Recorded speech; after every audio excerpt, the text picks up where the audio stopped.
Hey, what do you say, ladies and gentlemen? Dan and I are excited to introduce our Buy Me a Coffee page. We've had a lot of listeners reach out and say, hey there, bub, we really appreciate what you do and want to support the show. Well, here's one way to do that without big corporations taking, 30% of the cut of your generosity. Just head over to www.buymeacoffee.com/bigbluebanter and chip in if you'd like to support us directly. Every contribution means a lot, and it helps keep the show going strong. We appreciate each and every one of you. Thanks for listening, and have a lovely day.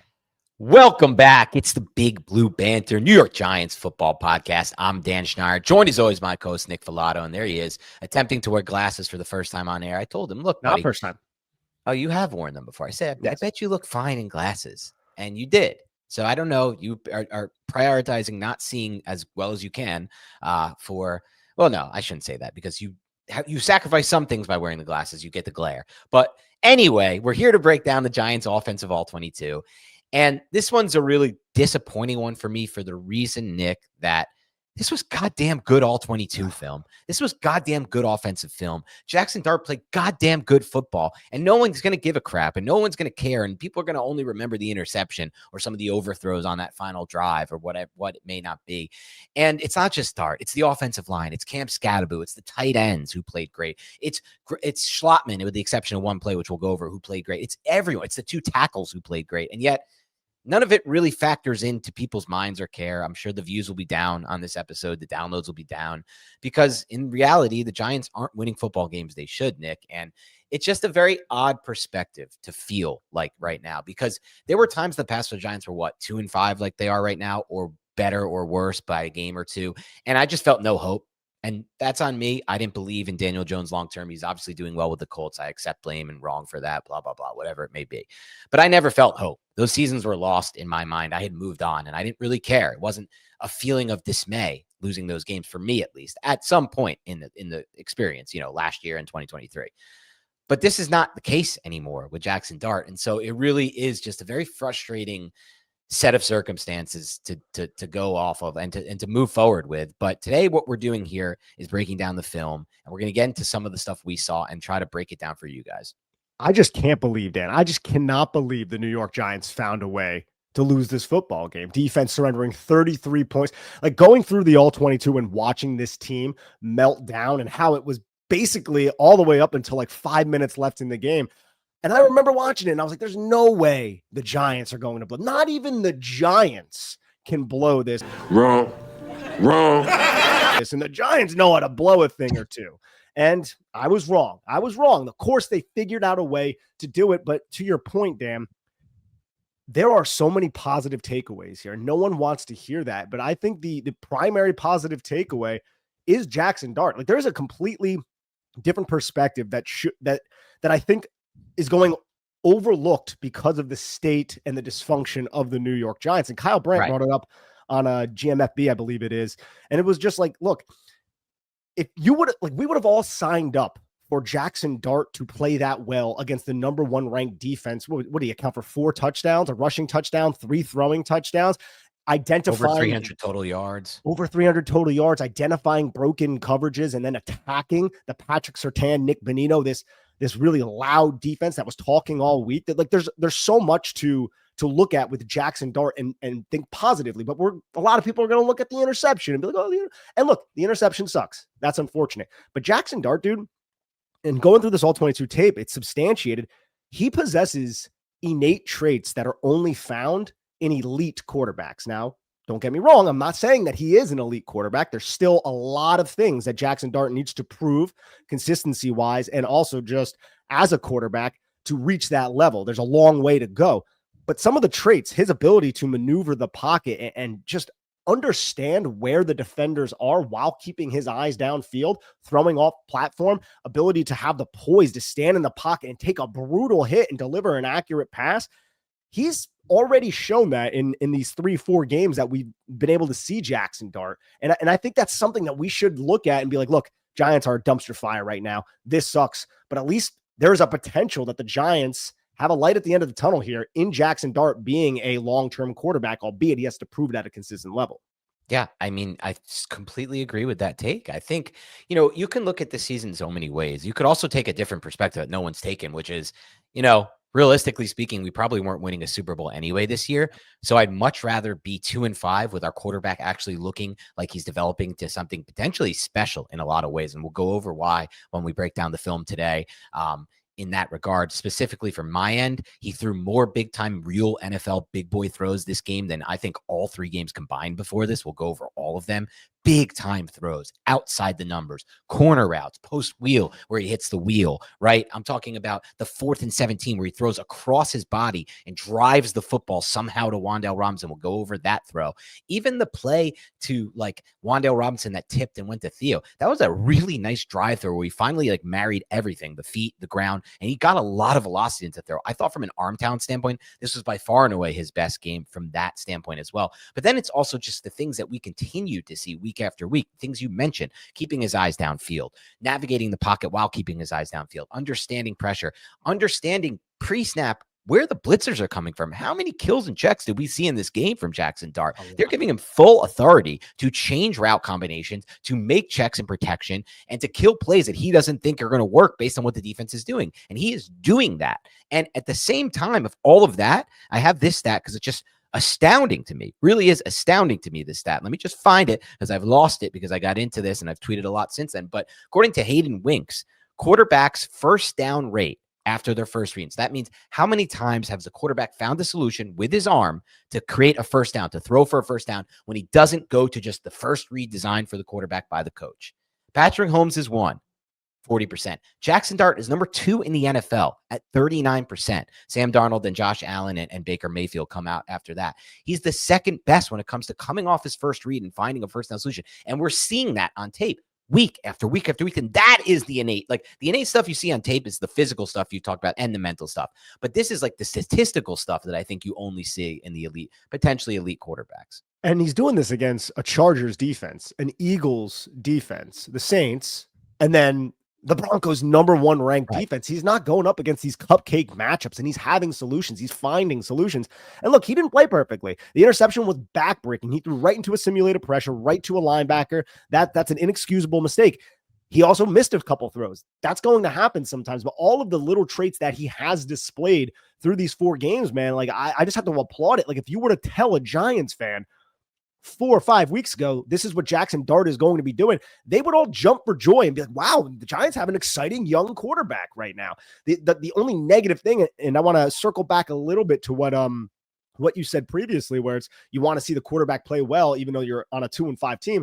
What sucks is that 2-5 record affects Brian Daboll, and we just don't know if Brian Daboll is this guy or if Brian Daboll is going to be fired, and that leads to some uncertainty about Jaxson Dart's longevity overall. Now with Brian Daboll, I mean, I don't know how you can preside over a 33 points in the fourth quarter. Like this is, make no bones about it, this is an historic collapse.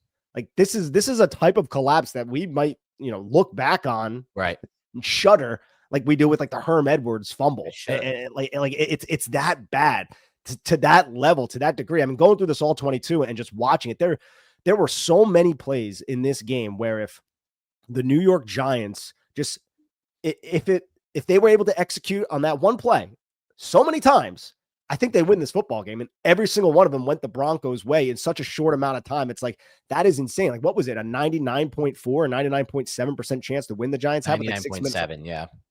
Like, I feel like this happened recently in the last 2 or 3 years too, where it was like we brought that up on the last show. Extent, but we've probably blocked out of our memories to some extent, but I'm sure you're right.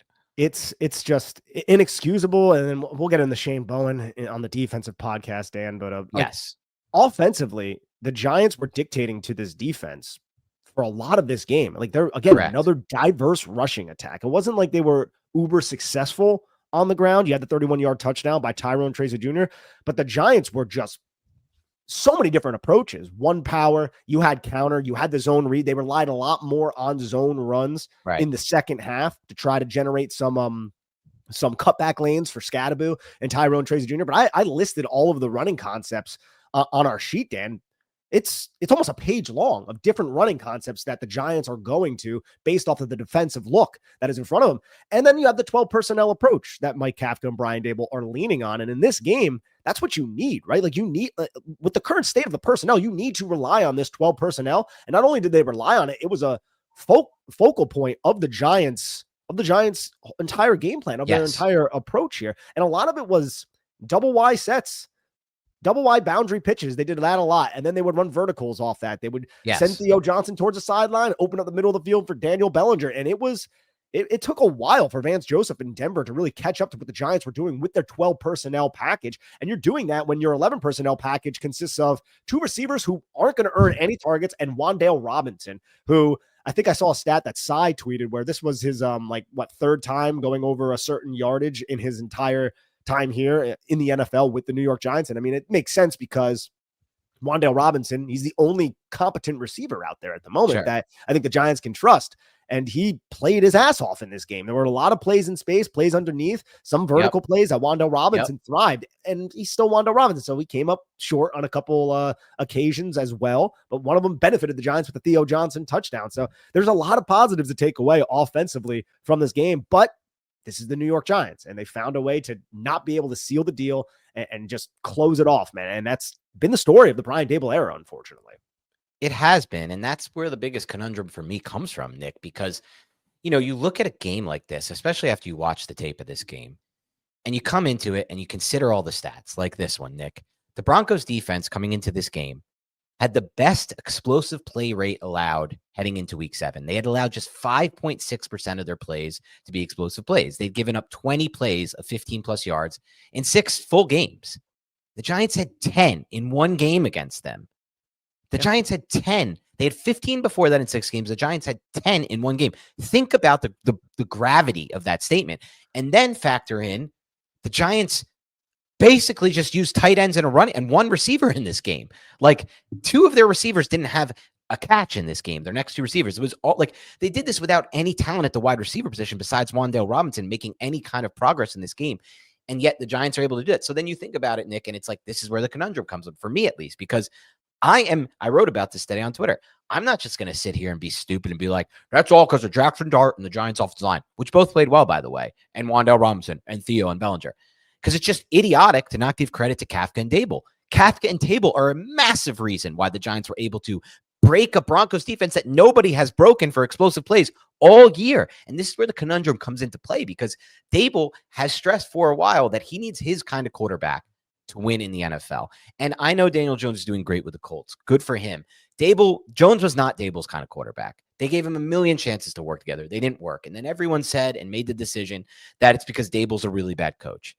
But now it's harder to make that case when he's putting together 30 plus points against the Eagles, against the Broncos. This defense has never given up big plays, without any receivers on the field, losing Malik Neighbors with his rookie quarterback. It's much easier to make the case for me, Nick, that he's doing an insanely good job with his rookie quarterback, like insanely good from an offensive standpoint. And that's the conundrum. And that's the problem here, because if it was just up to being great offensive team, I actually would have some faith in Daboll moving forward based on what we've seen on tape these last 3 weeks with Jaxson Dart. But the problem is there's so much more to being a head coach. And I am hopeful, Nick, that no matter what happens with Daboll and Shane and all this, that Jaxson Dart is a good enough prospect to make it with any coach. Not any coach. Obviously, we don't want the Shane Bowen of offensive coordinators coming in here and running this team, but with a good coach.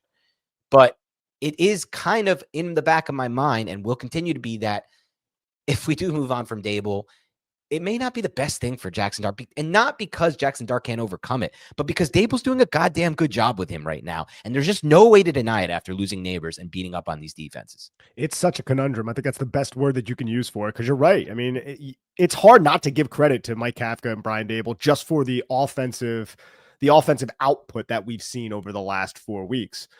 But the Giants have won 2 games in those last 4 weeks, and they probably should have won them all. They should have won them all. And Brian Daboll and the Giants just in general are finding ways to lose games. And look, you can point at so many different variables, so many different things and reasons and people as to why that's happening. But at the end of the day, the person in charge of the on-field product once the game starts is the head coach. Yes. And this is not the only time we've seen this from Brian Daboll. Brian Daboll has had a big problem with this for a while now. So we're going to take this game by game, and we got to see if he can break this unfortunate trend. I hoped that trend was broken after the Giants got over the Philadelphia hump in week 6. But week 7 came around. Right. Giants are up 18 points with 6 minutes left. And I'm like, oh, it's got to be over now, right? Like, Giants figuring out ways to win football games against quality opponents. And then we saw what happened. And it's just, it's inexcusable at that point. But from like a design standpoint with this offense, the Giants are running a lot of passing concepts that are leading to broken coverages against quality defensive opponents. And they're doing it on 12 personnel without Malik Neighbors. Right. That's impressive. That is with Humphrey and Hyatt running routes. These guys shouldn't be running routes for any team right now. No, I saw Hyatt. Yeah, no, of course. I saw Hyatt reach like 21 miles per hour on that one. I don't buy that. I know he did, and I understand he did. I feel like that was all at the end of the route. Like, that's what no one's considering. They're like, Jordan Ron's like, yeah, I mean, he ran 21 miles per hour. It's the highest clock for Giants receiver. It's like, yeah, you could see the route. Like, he runs it slow, and then he accelerates, and yeah, he can get to 21 miles per hour at the end of the route. But that doesn't mean he's running the whole route at 21 miles per hour. It sucks, man, because there are so many players on the Giants that I look at, and every time they find the football, and they're all top 60 picks, right? And when they find the football field, I'm like, I don't want this guy anywhere near the football field. And the two guys that come to mind are Jalen Hyatt and Deontay Banks. Like, Banks shouldn't even be on the football field. But you're right. I mean, there were plays where he's in phase. He could stick on you, but he has zero ball skills, and he's terrible at so many other aspects playing football. We'll get into that on the next podcast. But with Hyatt too, man, it's like, yeah, this guy's a wind sprint guy. But he did get behind Patrick Surtain. He beat the safety on that 21 mile per hour. But Dart put a little bit too much on it, and people say maybe he's. I feel like his release off the line of scrimmage was slow, first of all. That's my personal opinion, and I'm just going to stand by that. Maybe that's by design. I don't know. You can tell me if you disagree with that. I felt like I would want to watch it again, to be honest. Yeah, I have it, so we'll watch it, and you can go. We'll go over it on this show, and I'll defer to you. That's just my personal opinion. I'm not saying I'm right or wrong. I'm just saying that's how it looked to me. And also, at the end of the route, he's looking up for the ball instead of running through it, which is what they don't teach you to do. But it is what it is. A lot of receivers do that. Yeah. No, but and again, just to focus before we get into the film and everything on Kafka and Daboll. We thought that we would see a lot more condensed formations, and we did. And it also works out with 12 personnel, right? But Vance Joseph, rolled out cover 1 at like a 40-something% clip prior to this game. The Giants, they were just man beater, baby. We're going to run mesh wheel. Right. We're going to do post wheel with the 2 tight ends. We're going to have the 1 tight end on the line of scrimmage, the other one off. They would roll out different formations and varieties out of 12 personnel to try to give the Denver Broncos some different looks. And they were having success, man. They were lining up in bunch. They were using the stick drags. The play action slides underneath were something that they attempted to hit to Theo Johnson a few times. Theo Johnson is, he's still a frustrating player for me, even though I loved his long touchdown catch. And he also had the 19-yard catch on the mesh. I think the Giants had 2 mesh plays where the Denver Broncos lost the tight ends on the mush, on the under, right? Because mesh is when you run 2 players from opposite sides of the field and they cross paths, basically slap hands. One's a mosh, man over. One's a mush, man under. And on both of those plays, the backside tight end would go under, and the Denver Broncos did not cover him. It led to a long Daniel Bellinger catch and run, and then it also led to a Theo Johnson one on another play. So the Giants were finding ways to break that coverage. The Daniel Bellinger touchdown, they ran a backside dig that held Hufanga in place, and that allowed Daniel Bellinger to squeak behind, and he was wide open. People are like, oh, well, it's wide open. It's like, one reason why it's wide open is because the coaches are designing an offense that are forcing the eyes of the Denver Broncos players into other spots and giving them multiple responsibilities to worry about, flooding zones. And very good defense and a very good defensive coordinator. Absolutely, man. And this is not the first time we've reported on this from the film. We've said this for a while during their tenure here, that receivers have gotten open and they've created separation based on the coverage, based on the route concepts and combinations. Yeah, absolutely. And a lot of switch releases. Like, again, it wasn't like we saw anything super novel with this approach. I just feel like it was called very well against what Vance Joseph was doing. And it's one reason why this team scored 32 points in Denver in that altitude. But at the end of the day, man, you know, And it is according what to it the is. numbers, it backs up what you're saying. I mean, as far as the coverage numbers go, the Broncos, this is according to True Media and PFF, I guess is where they're getting it from. They ran cover 3 almost 50% of the time, almost half the snaps. Cover 1, just 20% of the snaps. They also ran cover 0, 9% of the snaps, the Broncos. Every week I see the Giants coming in at like 2-3% on cover 0. I would just love for Shane Bowen to run a little bit more goddamn cover 0 because it's a good thing to throw. It's a good thing to have in your bag. It's like in poker when you check raise a bluff or you check raise a big draw. Like not On the everybody river, does right? it a lot. No, on the flop. Not everybody Oh, the does it a flop. lot, but you can even better on the river, honestly. Check raise bluff Okay. the river is actually an even better play because Interesting. everyone always credits a check raise on the river to the person having the nuts. And it's very hard to check raise bluff a river. It's Love very some hard for a nuts. person to call that bluff Mhm. and put it on bluff. And it's just like that level of aggression that I just don't see from the Giants, that I see from these other teams playing the Giants. It doesn't always work, but it's something to have in your bag. But that's for the next pod. What's up, bub? Let's be honest. How many of us have that doctor's appointment we've been putting off? You know, the one you meant to make, but just never got around to? I'm sick right now, and that's why I'm happy that ZocDoc is around. ZocDoc is a free app and website that makes booking doctor's appointments quick and easy, whether it's primary care, dental health, mental health, or urgent care. ZocDoc has you covered with over 100,000 in-network doctors. You can search by specialty, insurance, location, and even availability. So if you've been meaning to get checked out or have a visit that's overdue, ZocDoc helps you find and book the right doctor for you right now. And the best part, you can see appointment slots and book instantly, often in the same day or within 24 to 72 hours. That's convenient. You don't have to wait weeks anymore. Plus, you can filter for specific preferences, like if you want a doctor who speaks your language or has hours that fit your schedule. So stop putting it off, ladies and gentlemen. Go to ZocDoc.com/banter to find and instantly book a top-rated doctor today. That's ZocDoc.com/banter. Again, Zulu, Oscar, Charlie, Delta, Oscar, Charlie.com/banter. Don't wait for a problem to get worse. That's never a good thing. Get the care you need when you need it. I'll be real with you guys. Selecting underwear is a burden of responsibility. This cloth, this material, it lives so close in proximity to the most personal areas of our lives. And that's why you need to find underwear that actually fits well, that is comfortable, that treats you with the respect that you deserve. And that's exactly how I felt when I discovered Skims. My personal favorite of Skims is the cotton 5-inch boxer brief. I've tried every boxer brief in the game, but this one finally nails it. They hit right on the thigh and actually stay there. No riding up, no bagging out, no awkward 5 p.m. wedgie that you need to adjust in front of a subway full of people. The fabric feels soft but durable, and it keeps its shape. Bottom line, I feel comfortable, I feel confident, and I don't have to think about my underwear all day. That's a win. If you've been sleeping on Skims Men, it's time to check them out. Shop Skims Men's at skims.com and let them know we sent you. After you place your order, select podcast in the survey and pick our show in the drop-down menu that follows. 100%. I'm also glad that you just brought up the Jaxson Dart pre to post snap, like the killing at the line of scrimmage that led to the Daniel Bellinger touchdown. Yes. Yeah. Like that was, they were in shotgun and then he killed something at the line of scrimmage, went under center and then ran a play action versus Daniel Bellinger.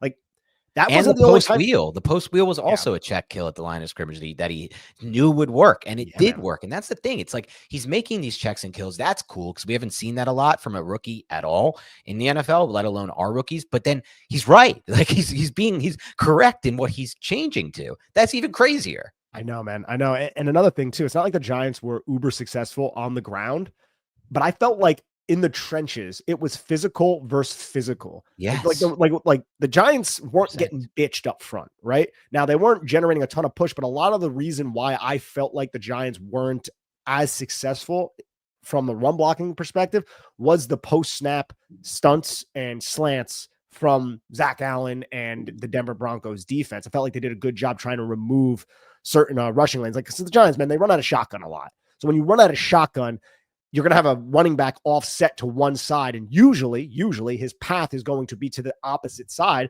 So Denver was slanting and stunting towards that opposite side to remove and try to change up the math for the blockers up front. But it wasn't like in past years where it was like, oh, the Giants just got matched up front, and they can't like the Giants are matching physicality with physicality, and they might not come ahead all the time like they did against the Philadelphia Eagles.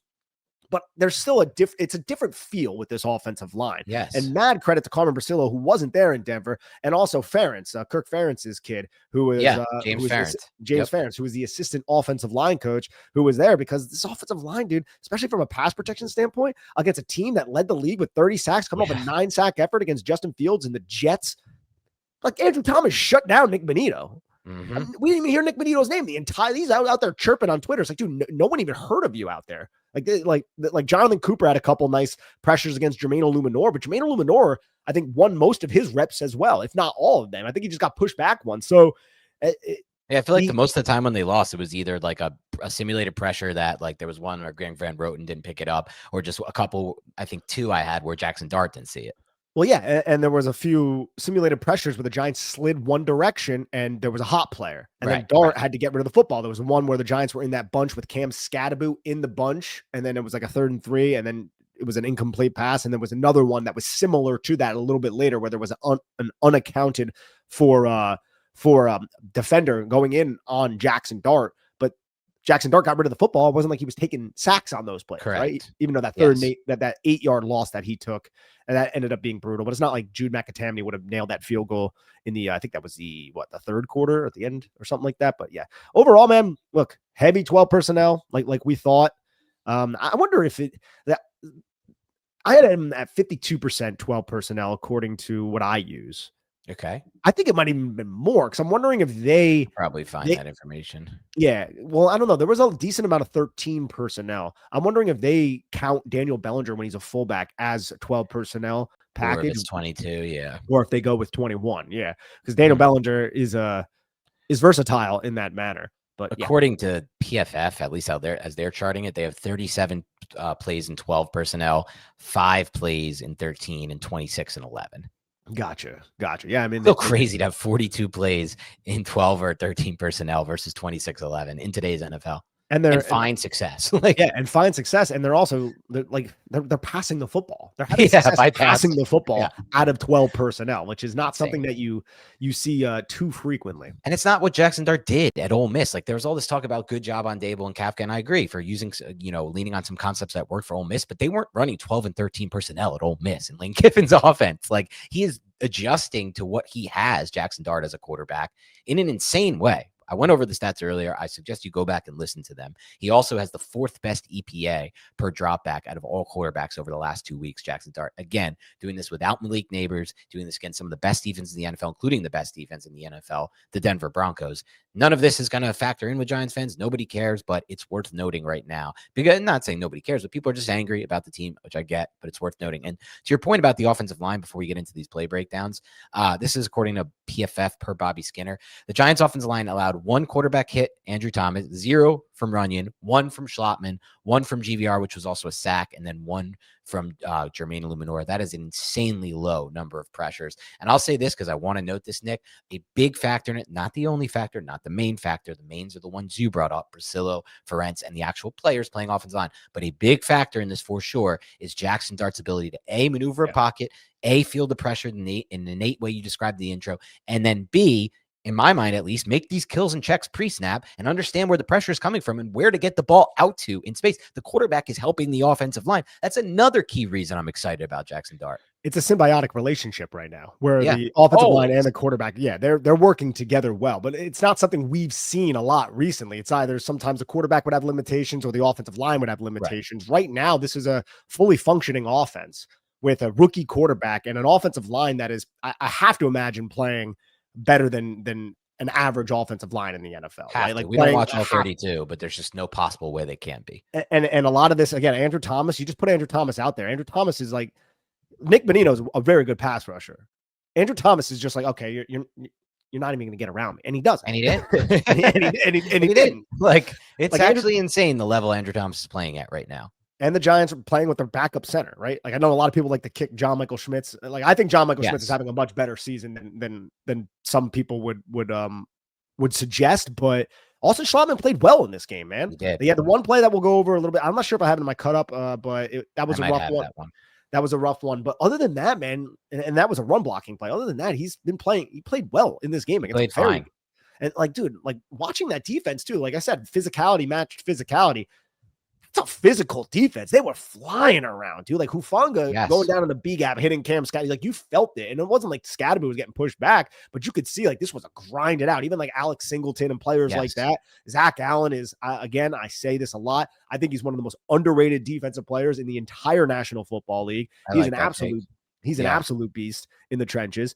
But the Giants did not back down from that. And it just sucks that they're like, we should be this is the frustrating part, man. Right now. I know. We should be having the year we were always hoping for and expecting, right? Like this rookie quarterback's breaking out earlier than anyone could have ever expected by the numbers, by the film, by everything.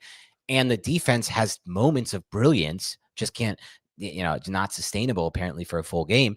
This team should easily be instead of that 2-5, that should be 4-3 going into Philly with a chance to win the game and be in first place in the NFC East. For the first time I don't even know when the last time the Giants were first place in the NFC East. I don't think they did it at any point in 2022. I may be wrong about that, but it's possible. I don't remember. I thought they were always playing from the wild card spot that year. And yet it's not. They started hot, so they might have been early. Might have been. But I think the Eagles went to the Super Bowl that year, though, so they might have been undefeated for a while. Yeah, it's hard to remember that back then, but like it's just crazy, man. Like it's just nuts that they don't have the wins to show for the play. And it's hard to not put that on Shane and Daboll, because that's like when you lose games that you're supposed to win, who else is it on? Yeah. It's got to be on Brian Daboll and Joe Shane. And then also the kicker situation's weird, man. Like this dude is an international exemption player. Is that a cheap thing again? Is this another money thing that we're worried about? Like, are we being the cheap franchise now? It might be. And Jared Schwartz, Paul Schwartz is of the Post, his kid, he tweeted a bunch about, he did a good job. Go follow or look him up on Twitter, Jared Schwartz, about Jude McAtamney's time prior to arriving to the New York Giants. And it's almost like, did this guy find his way onto the Giants practice squad for multiple years, being this dude who was like, hey, I want to, and I'm not trying to kick him while he's not. I like truly actually do feel bad. Backup kicker for Rutgers. Yeah, I truly actually do feel bad for this kid, because this kid is 3,000 miles away from home in a foreign place, and he had his opportunity to fulfill his dream, and he failed miserably. He failed absolutely miserably twice, like not just once, but twice. And really, you could argue 3 times because he missed an extra point last week as well. Right. But how is this the guy the Giants are relying on after they botched the Graham Gano situation in trusting a 38-year-old kicker with ligaments that are just weak at this point, right? Like this is the guy you wanted to really trust at this point. Had to be a money thing, and I'm not sure. And I'm sure like Giant fans in Charlotte and some of the more some of the people who are a little bit more up to speed with that type of thing would have more information than you and I would on this, but. How is that the process there, Dan? I mean, he still had $2.5 million in dead cap going into this year, Gano, and then another 1.25. So if they had cut him, they would have had to eat almost $4 million in dead cap, in which case they probably just decided, all right, let's go ahead and not eat that money, because if we eat that money, we're not gonna be able to get a kick. We're basically paying that money plus whatever kicker we sign, and we're getting to the same point as paying Graham Gano. But like, this is all part of a really bad process by kicking the cap can on a player like Gano in the first place at 36 or whenever they started doing that. So let me just, when did that happen? I'm trying to really nail when down. Did they start to kick the can? I might have it on here. Their first restructure. I'm going to try to look if this has restructures on here. So in 2022, they did a restructure. In 2020, no, that was before he resigned. Okay, they did a restructure in 2021 and in 2022, and then they re-signed him in 2023 in September but you still have to pay the cap. Like, so there were 2 total restructures. And then a re-signing. And it was re-signing. So it was during the Gettleman era, and then it was during the Shane era. So both of this current administration and the previous regime also. Okay. Yeah, no, it's after the Washington fiasco, you would like to imagine the Giants would have went into this season with a different approach, but that is a decent amount of money to eat. And who would predict injuries? I get it, but you want to be last year. He's 38. You want to be prudent with that type of stuff. And it's just crazy because you can argue that 3 losses lay at again, it's kind of silly to blame all of this on just the kicking situation, but you can argue that 2 losses this season you can attribute to the Giants kicking situation, not fully, but that kicking situation played a pretty big role in those losses. And then when you couple that with what happened last year in Washington in week 2, it's just like, holy crap, man. Are you guys going to figure this out? Like, figure this out. Like, because it all does kind of revolve around Graham Gano, unfortunately, and also this kicker who was a backup at Rutgers who like made half his kicks there. like really like if you were to go out and sign like Young Wei Koo, like you did, and you would promote him and then he just missed kicks because he just like stunk. Yeah. Like that's like, I'm not going to sit there and really blame Daboll for that. You're trying something different, but here you trusted somebody who has a really checkered past when it comes to kicking field goals and hasn't done it all that long. And then a really old kicker that you're kind of bound to from a financial standpoint, who has already burned you in the past. No offense to you, Graham Gano, but that is what happened. So yeah, if it's just somebody who's missing kicks, I get that. That happens. Like it definitely has something to do with this international roster exemption because they're saving money that way by doing it. I have to imagine. Or it allows you to have that extra roster spot on the practice squad, and it allows you to bring in other people. Could be that as well. But maybe that as well. It's just so hard to fathom at this point, man. And look, I understand and agree with your statement that it's hard to put it all on one player, the kicker. But to me, it's a very different context. For example, Jaxson Dart makes a million amazing plays in this game, and the Giants don't have those. They have no chance to win. But he does throw the interception. People are like, what about the interception? Jude has 2 plays that he has to make. And for a kicker, making an extra point is like Jaxson Dart throwing a 5-yard slant. There's a totally different thing than Jaxson Dart on 3rd and 5, trying to read a defender dropping a coverage and trying to make a big play to keep a drive going. Like, this is, you're lining up. He even said it. The holds were fine. The snaps were fine. This is basically like, I know people, my friends can kick these extra points in. I can't throw a 7-yard slant, but you can kick an extra point in. Yeah. So it can't be viewed in the same context. His job is much, much easier to accomplish. And it sucks to say, but like, there is no place in the NFL for him if you're missing these kicks. 100%. And I can do it without people running at me. So just to say, and I haven't done it in years, so maybe I shouldn't even say that. And when I said that before, look, you're right. And I think we're talking about 2 different things. No, I'm just saying that the entire loss can't be laid at the foot. There's a lot of different variables, but you got to do your job. You got to execute your assignments. And Jude McAtamney had 2 assignments basically in this game. Right. That's the difference. Like Jaxson Dart has 1,000 assignments. This guy has 2 assignments. They're very easy ones. It's like throwing a 5-yard slant. Still, yeah. Great. And he had to kick off a bunch. But like, no, man, it's something. It's something that the Giants just find these insanely creative and inventive. And like, these are like the ways the Giants lose. I feel like you could only come up with that by doing a bunch of edibles or smoking a bunch of weed and just being like completely out of your mind and being like, yeah, man, this is like one way. Cause it's just unbelievable that they could find a way to actually just collapse. It's like they had to look at the box score and it looks like it's not real, Nick. Like the box score shows like Giants with some points in the first quarter, Giants with some points in the second quarter, a number next to the Giants name, first, second, third quarter, 0 Broncos, 0 Broncos, 0 Broncos, then just 33 in the fourth quarter, 33 points. It's like the Giants were in Alaska, right? Or Brian Daboll's in Alaska with a giant block of freaking ice in his hands. And then 5 minutes are left in the fourth quarter. Somehow it gets transmitted all the way to Death Valley. And that shit just melts through his fingers. And that block of ice was victory. That's what it just feels like for me. It's just like, how does this happen? But it is what it is. But there are positives to take away. We're going to go through the film. Let's go to the film. We've gone a long time without the film. For those who are listening, you'll see it in the comment section. You could skip forward to the film if you don't want to hear it, but I thought we had some really good discussion there. So hopefully you do enjoy that discussion before the tape. Absolutely. All right. So here is the first 3rd and 3 for the New York Giants. And we brought it up on the pregame show. We're going to see more condensed formations. We're going to see a lot of 12 personnel. 12 personnel was not something that was surprising at all, but we have a 3rd and 3. You see that bunch right there. Backside 1, Giants going to run a mesh concept from the condensed. Daniel Bellinger is going to be the mush underneath. You see all of that confusion, and Jaxson Dart finds Daniel Bellinger for a big gain right here. All out of condensed, and the mush being that man under is Daniel Bellinger, who is the number 1 receiver well inside the numbers. So everything condensed, and you had the offsides right there by, I think that was Jonathan Cooper. You see Alex Singleton trying to work through to get to Daniel Bellinger, runs right into little Jordan Humphrey. No penalty, nothing like that. Just a way to pick somebody, and the Giants took advantage of it.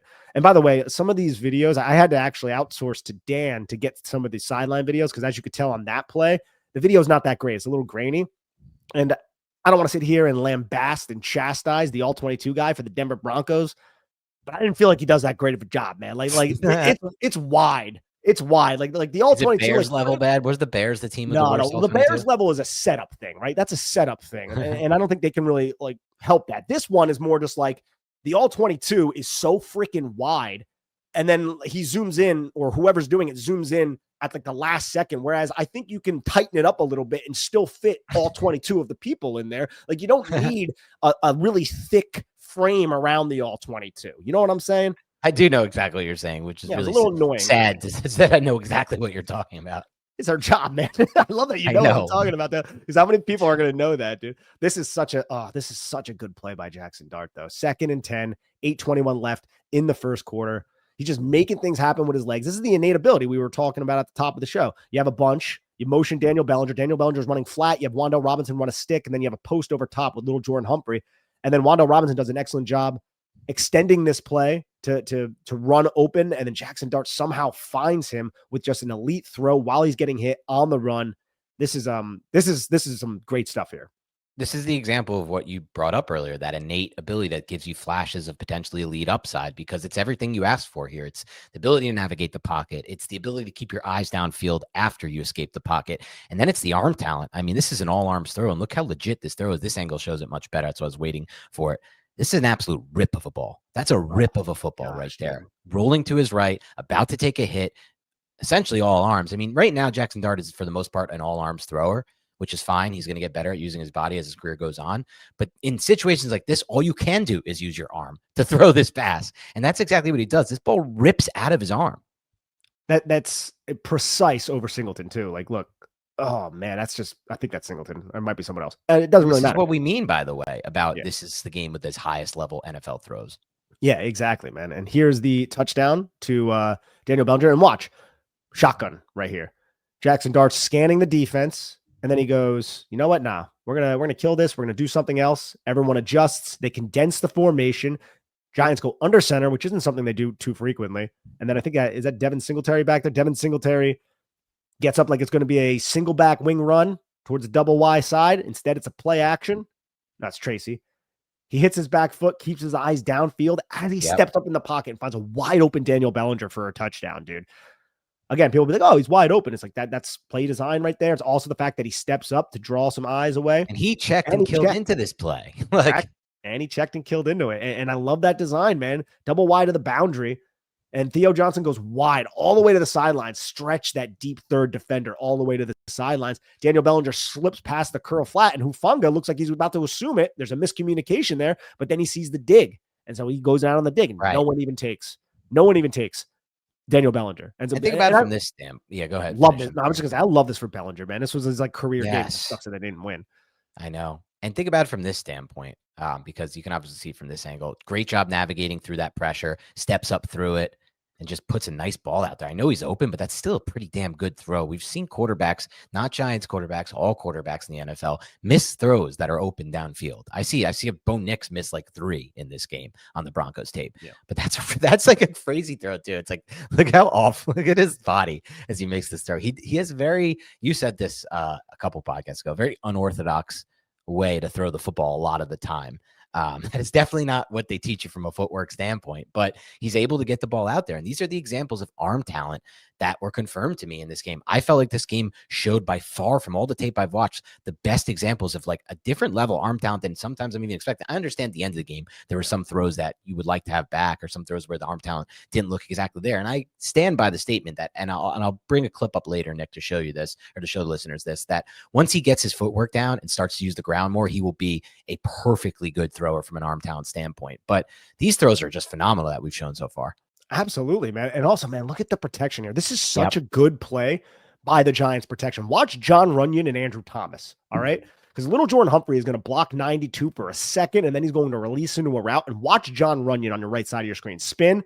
Like, that is such a good offensive line play by John Runyon that allowed this to happen. Like, he should be praised for that play. And then Andrew Thomas against Zach Allen. Again, one of the better defensive players in the league, because John Runyon, there's a lot going through his mind. You have a 1 technique opposite of you, and then you have this 3 technique, and you have a wide player in 92. So you can see John Runyon steps, he hits Zach Allen to ensure that Andrew Thomas makes that block. And then he looks at the center to see if 93's path is towards the left side, towards Jon Runyon's side. Says, no, center, Schlottmann has him. Let me spin off and then take the unblocked defender that Little Jordan Humphrey's on. Spin off, assume it. That is excellent offensive line play by Jon Runyon. And it allowed this to happen. It set up the pocket that Jaxson Dart stepped into for Jaxson Dart to deliver this football. And then Andrew Thomas handling Zach Allen too. Like, you have to re-anchor yourself, and then Allen finds a way around the edge, but then he gets that outside hand on the chest, rides the small of the back, allowing Jaxson Dart to get right back in the pocket. Man, we're seeing like excellent offensive line play from a pass protection standpoint. Yeah.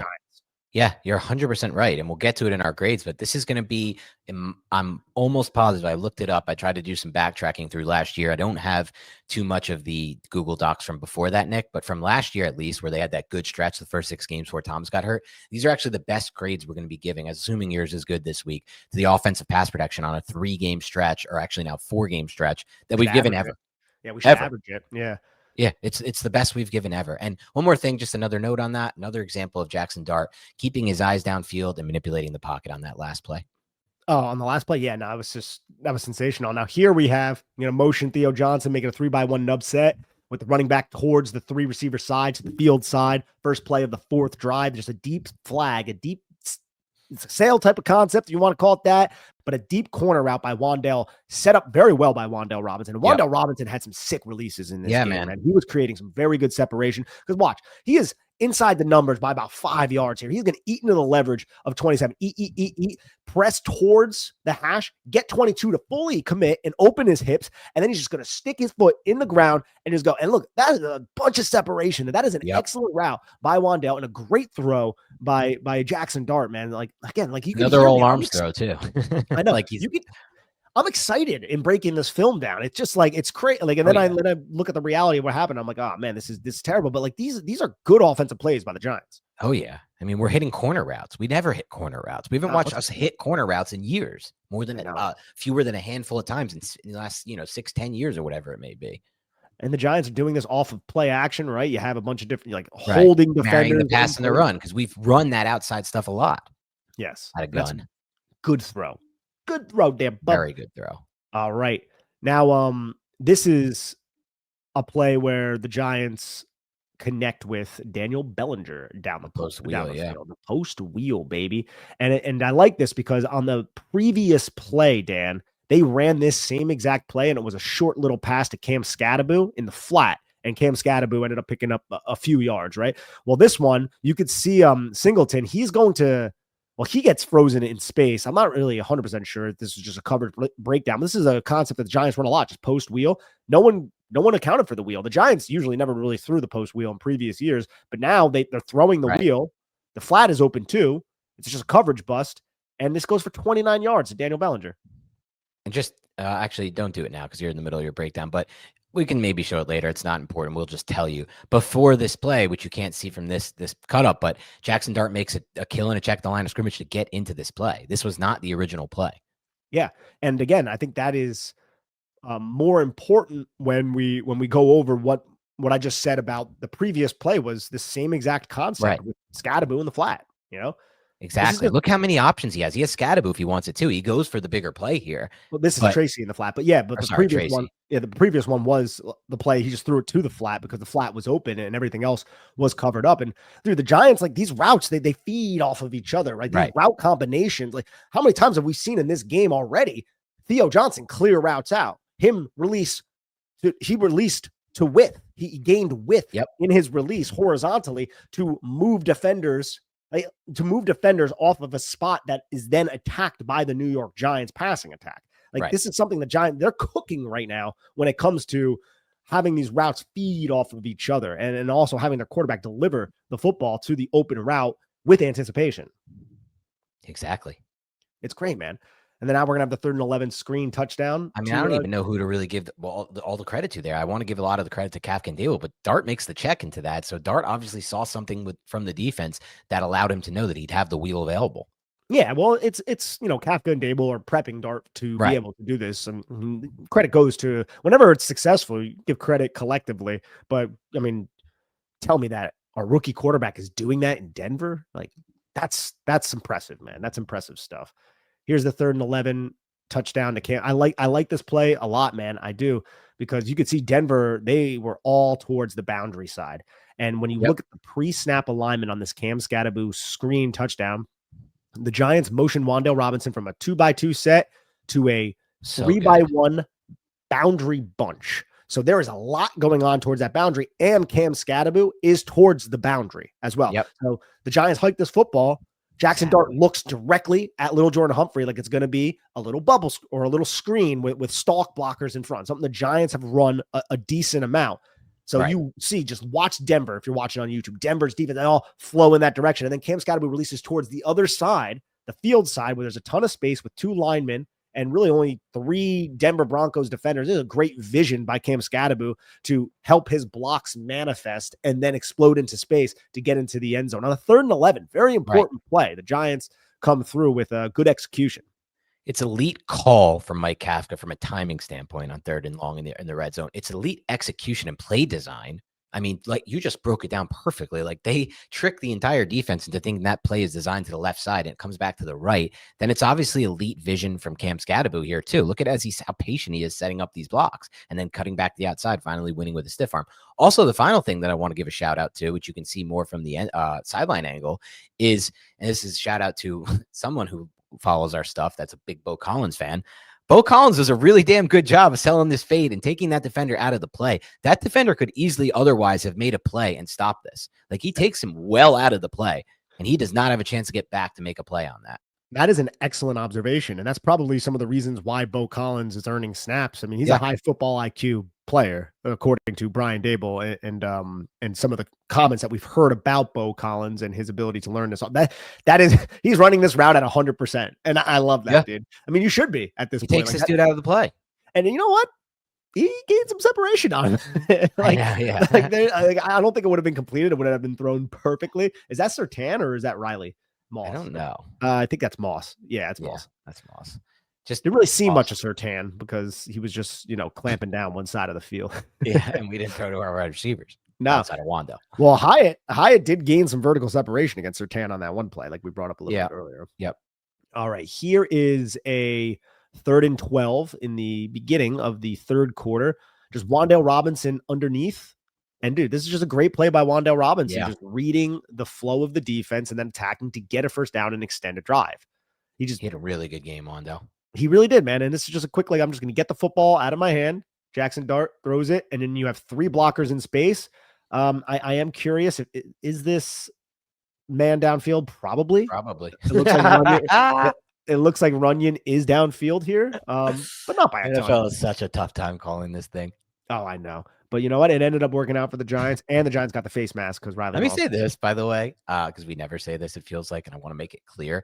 I felt like the Giants, for the first time, maybe this whole season, got luckier from a ref standpoint. I felt like the refs were more unfair for us than them. I feel like that has not been the case. And that is indicative of a possible change for the energy of the Giants, right? Just if they had won this game. If they won this game. That's what I felt like. And again, they had a tip pass. The Theo play was supposed to be the all be all end all change of energy for us. Like, ball gets tipped in the air, Theo's right there and houses it. That basically what should have been win the game, go up 26-8. Like, that should have been it. That was the energy changer, but somehow it wasn't. Not the Giants, man. It's just not what the Giants do, unfortunately. And here is Tyrone Tracy Jr.'s 31-yard touchdown scamper, one of the easiest 31-yard touchdowns you'll ever see because Hufunga. That was such a weird play by him.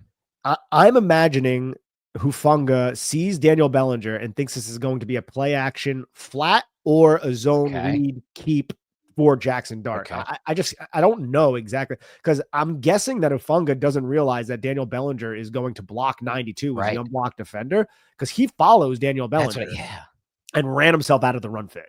Completely. And a great job by Andrew Thomas here blocking down. No, Andrew Thomas. As usual. Look at this block by Thomas, sealing this off. Just awesome football right there by Thomas. 40. The ground he covers. I know it's 40, Well, 40 does a bad job. Stranad, I think that is, does a pretty bad job. Well, I don't want to say a bad job, but he runs inside. He goes towards the B gap because he probably thought Hufunga had the contain there. with 92 going wide, and Yep. Good Hufanga point. blew his assignment. And So Funga should have had to contain there. yeah, exactly. So it's more like Andrew Thomas does a great job, but the defensive True. flow post snap helped Andrew Thomas, like set it up. And the Again, Giants like caught him in a blitz from the other side too. That's part of it. yeah, I mean, hey, if you want to blitz, you gotta be on point when it comes to your run fits. Right. Right. And yeah, so here is the Theo touchdown. A nice 3rd and 17 touchdown, man. Just sometimes it's better to be lucky than good, right? But sometimes, most of the time the good find ways to be lucky, but the Giants just couldn't, carry that through the entire game. And that's right on. It looks like it's right on point. Does that hit Wan'Dale Robinson? I thought it right in the hands. I have the other angle that I wanted to go over yeah. later. Yeah, we can go over that in just a little bit. Yep. And this is Theo at his best when it comes to his athletic ability, right? Catch the football, and this is where he could just use those long legs and stride out. And then I love the physicality right there to just stiff arm 23 to the ground, dude. Theo Johnson getting that. He did finish that run really well. You're right. Yeah, no, it's an awkward formation or stance. Oh no, maybe not. It looks like he's inward. Camp Scatter maybe tipping off that he has some inside blitz protection, but regardless, ends up going for a touchdown. Crazy. And now I'm going to have the 3rd and 5 interception. I think it's the last play I have. And remember, you had 2 runs. The Giants get this 3rd and 5. They pick up this 3rd and 5. You could argue the game's over. So there is that argument. They have 2 guys in to help block along with the 5 offensive linemen, 3 routes. And he attempts to get it to Theo Johnson over the middle of the field, but Stranad does such a good job with pressure, dropping off the line of scrimmage and sinking underneath Theo Johnson. And just wasn't a ton of routes there. That was the only short one with all that pressure too. Maybe the Cam Scatterbo and Daniel Bellinger were supposed to hit and release, but the blitz occupied them, right? And Dart just didn't even see Stranad. It's just devastating. Unfortunate. Yep. Devastating. That's a good pressure, though, and Cam Scatterbo got leveled by Singleton. But he picked it up. He picked up the blitz. And I also love how Dart just stayed on his feet. I know, I kind of wish he didn't, and he got sacked, and they would have punted the football, probably would have won the football game. But, he stood on his feet here, and he was able to get through that trash, step up into a pocket amongst the blitz and the pressure, and then deliver a football, unfortunately, to the wrong guy. Yeah.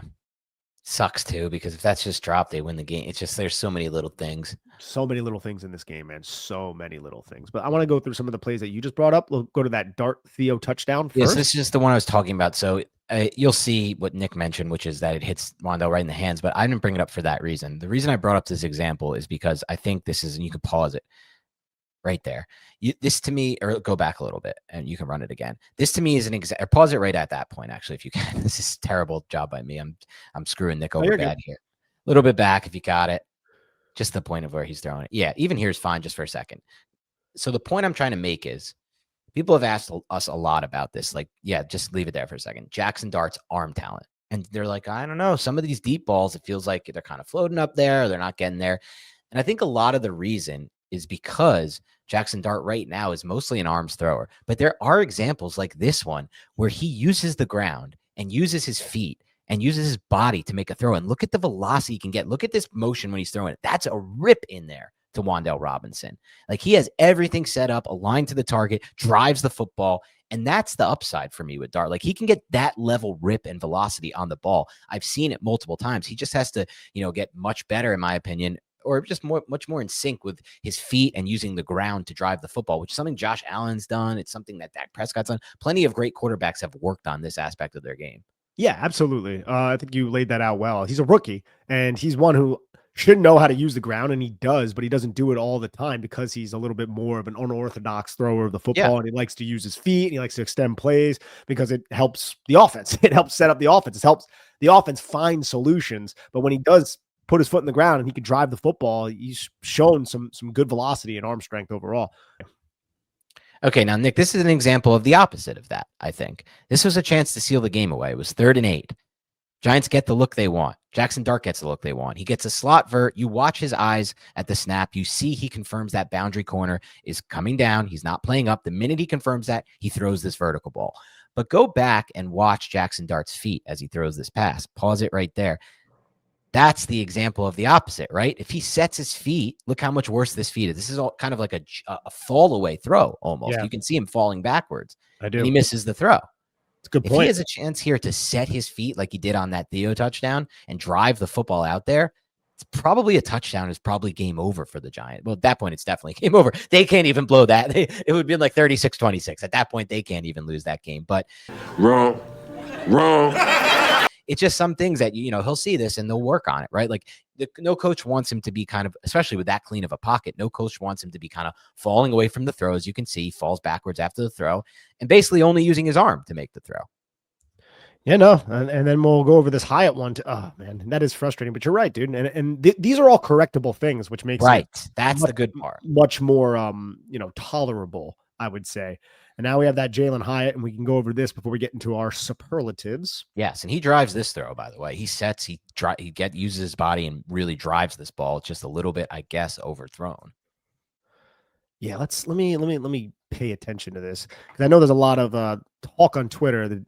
Is this on Dart or is this on Hyatt? Look at that release off the line. Is that a good release off the line of scrimmage to you?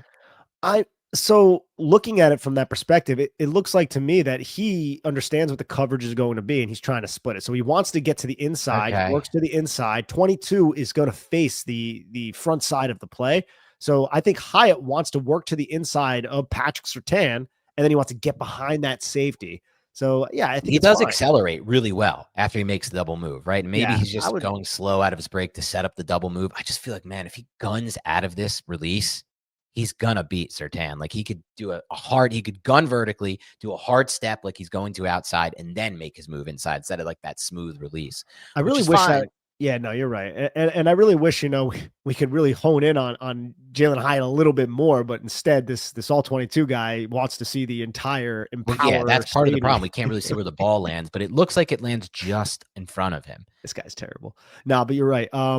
It does. But Jaxson Dart missed it, and he's not going to hit every single throw.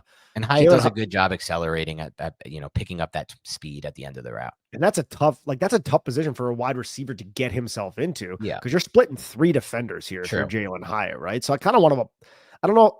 Like, again, I look at it and I say, that's a good job by Jalen Hyatt to put himself in a position to where if the ball was put a little bit more accurately, he would have caught it in a massive situation.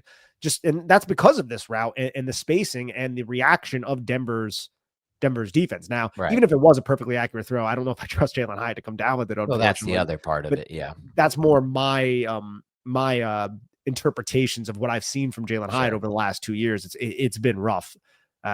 Unfortunately. Yeah, it has been rough. All right, let's get to superlatives for this game. I'm going to go ahead while we do that and remove this from studio, remove that from studio, and get up the play that I want to bring up because I'm not sure we've gone over it just yet. But while we do that, why don't you give me your unheralded player of the game? Yeah, he's very heralded, but it's Daniel Bellinger. And I wanted to acknowledge the path of Daniel Bellinger and just say good job by you, because this guy has been overlooked since basically his rookie season. He was the tight end 1, basically beat out Tanner Hudson for that tight end 1 responsibility. Ricky Seals-Jones got injured, ended up being this rookie out of San Diego State, had a solid season for the Giants. And then the Giants went out and got Darren Waller, and we didn't really see him over the last 2 years all that much. And now the offense is centralized and runs through a 12 personnel package where Daniel Bellinger is a vital part of that package from a receiving and blocking standpoint. So yes, he had that touchdown. A lot of people are talking about Daniel Bellinger. This is a career game for Daniel Bellinger. It's going to be overlooked because of the end result of the game. And I just wanted to say good job by Daniel Bellinger to just really rise to the occasion when his number was called. And I know people will be like, oh, well, he had that one drop. That's well said. Yeah. And you know what? He did have one drop. Like, it's a tough pass to haul in, but I expect you to catch that if it hits your hand. I'm sure Daniel Bellinger would say that. But it's not even just the receiving part, which he was massive in this game. It's the blocking part as well. He's throwing blocks. And it's not just blocks in the line of scrimmage, because he is worse than Chris Manhertz and Theo Johnson when it comes to being a wide tight end. I still think he's probably a better blocking wide tight end than a lot of number 1 tight ends in the National Football League. Yeah, for sure. Right? Yeah. But what he does on the move, because the Giants like to use him as a fullback. They like to use him in pistol sidecar. Great move blocker. They like HF, whatever you want to deem it, man. He executes those blocks well on kickouts, in space, linebackers, uprooting a safety. He can do all of that. And I think he's a valuable player that a lot of us entertained could possibly not even make the roster for financial reasons prior to the season. I'm just glad that he's here, and he deserves this unheralded player. And I hope to see more of him down the stretch of the season, because that's just the state of the Giants roster at this point. Yeah, he's one of their best receiving options. And I want to be clear that neither of us ever entertained the idea of a good decision by the GM or the coach to cut him for any of the players that he would have been cut for at the tight end position. So I'm glad they didn't do that, because he's clearly one of their best players right now on offense. I mean, I don't even think it's close at this point. Like it's Wan'Dale, and then it's maybe him next, honestly, because Theo's a little bit too inconsistent in my mind to get that next nod. I'm certainly not giving it to Hyatt or Humphrey right now, to be honest. Obviously not including Cam Scatterbo, who, by the way, and I just lost these numbers. Damn it, I had this in front of me. Cam Scatterbo's been like historic this year. According to Ian Rappaport, it's been a historic year for the rookie class, and Scatterbo's been a big reason why. He's only three rookies have at least 500 scrimmage yards in 2025. Scatterbo's leading the way with 587. Only one rookie had that last season. It was Brian Thomas Jr. Also, 4 rookies have 5+ scrimmage touchdowns. Scatterbo leads the way with 6. 0 rookies had that for the first 7 weeks of 2024. He's been historically good from a production standpoint for the Giants, Cam Scatterbo. Just wanted to make that note. At least the Giants are making history both ways, right? Yeah. Individually, it was some great play. Let's go over my unheralded player. It's Schlottman. I mean, look, he had the bad rep. I don't have it cut up. I just looked for it. I know you don't have it, but that doesn't define his game. I thought he played phenomenally well given the circumstances. The defense he faced up against, have to prepare to be center one on a short week, have to get the snaps off in a tough environment, in a loud environment. And he did everything really well, with the exception of maybe 1 or 2, a few reps here or there. I thought he played admirably well. He, to me, is the perfect example of what an unheralded player looks like on tape. Yes, I think that's an excellent call. And I just want to go over the one play that that I'm discussing. Am I frozen right now, by the way? You are frozen somehow. Okay. Yeah. I can you hear me? I can hear you perfectly fine. Oh, this is cool. Let me try to restart my camera. Boom. Boom. Nothing. You are still frozen. I'm a frozen person. I just have to go frozen Nick the rest of the show. I go. You know what? I don't have a dumb look on my face, at least. No, I'm just looking at stuff. But it was a halfback pitch when the Giants were trying to run the clock out and trying to force Denver to burn their timeouts. And I think they pick up the first down if a backside defender didn't just put Austin Schlottman on the ground from an opposite side, non-play side, one technique position to make the tackle in pursuit. The blocking was good to the front side of the play. If Austin Schlottman doesn't basically fall down on that play, I think the Giants win the football game. And there's just so many instances like that throughout this game where I'm not blaming Austin Schlottman for the loss. It's just so many times, so many little things could have went differently to prevent this epic collapse. But here we are. Alas, the Giants have this epic collapse. But I still think he played phenomenal well. Agreed. Perfectly agree with you on that. Give me this one. There's a lot to choose from. What was your best throw on tape from Jaxson Dart? It was the Wan'Dale Robinson 2nd and 10, quarter 1, 23-yard gain over the one we went over earlier from you. Yep. Yes. What about you? Okay, so for me, and we could play it now if you still have the ability to show my the clips I put up. It's that second one. It's the 4th and 17 conversion here. This is an insane throw here to Wan'Dale Robinson to save the Giants drive. Look at this rip across his body. I mean, this is one of the most difficult throws I've seen any quarterback for us make since Eli, I guess. I don't even remember. We're talking about he's stepping up through the pocket. He doesn't have time to set his feet. It looks even better from the end zone angle, but this is cool just to show you, we had no options on this one. He knows he's about to get clobbered too. That's the coolest part about this. He knows he's going to get his ass kicked if he has to make this throw. And he's able to drive the football across his body, moving right as a righty to his left, and put the ball on the money to Wan'Dale Robinson with velocity and with ball placement. This is the best throw of the season for me from Jaxson Dart, and it's definitely my favorite throw from the game. I think it's a good call. Good call for sure. Let's see if I switch my standard definition. Oh, there I am. There you go. You're back. Now, I tried to do a high definition, and I don't think it was working too much. All right. While we're doing this, run my other thing, because we can do it at the end. I do want to go over some plays. My other thing is just all of my favorite plays from Dart. Yeah, well, we can run that during the superlatives. And then I'll just go over a couple plays within that we didn't go over. I just want to make a note on. But best player overall on tape for you? I said Andrew Thomas, man.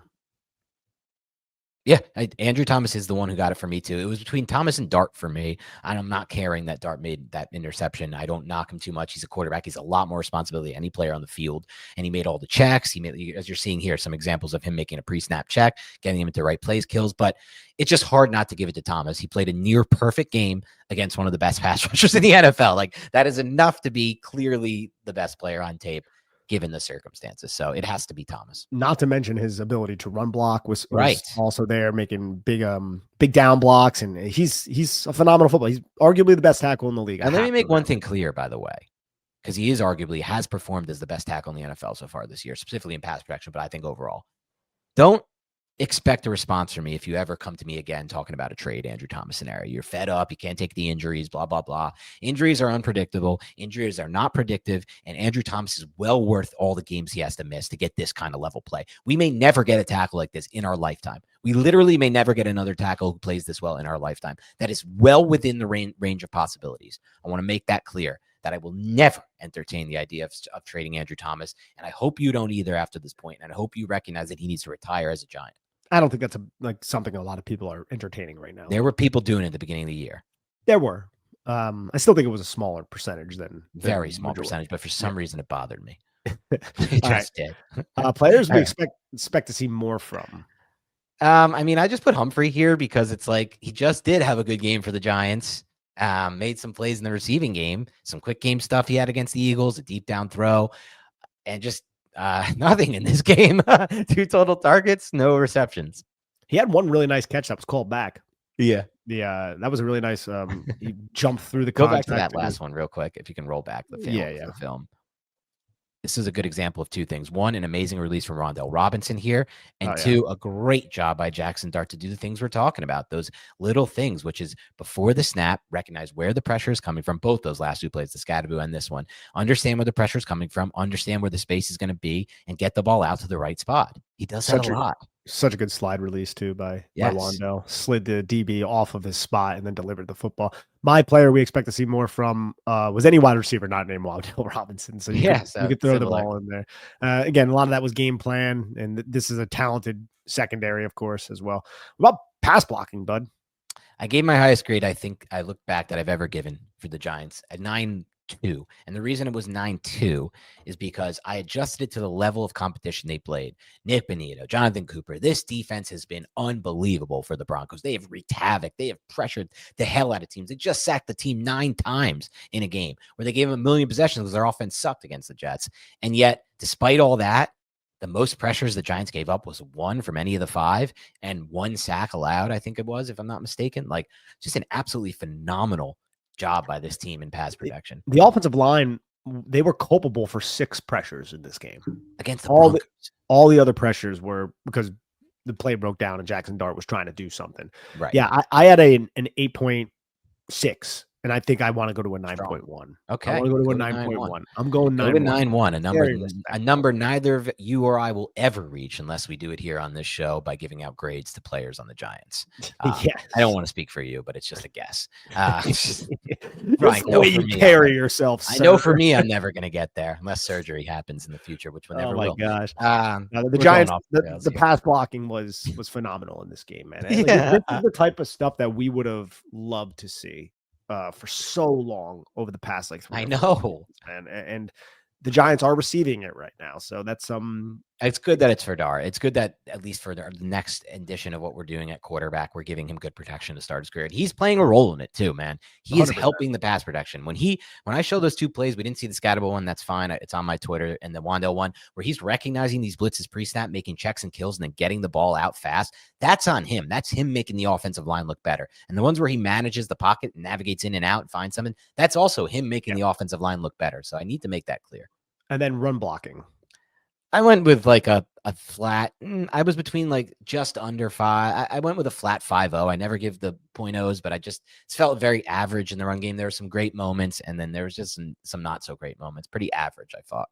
It's a very average grade. I had a 5.3. Okay, similar. All right. Thanks to everybody listening to Big Blue Banter Podcast.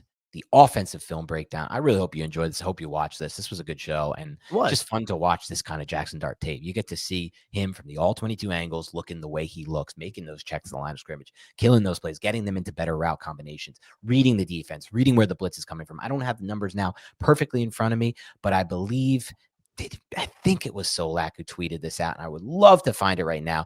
But Jaxson Dart was unbelievable again, just like he was against the Eagles, by the numbers against the blitz. And that's something that we've now seen for 2 weeks in a row from Jaxson Dart, him beating the blitz because he knows where it's coming from. He understands how to process. Here it is.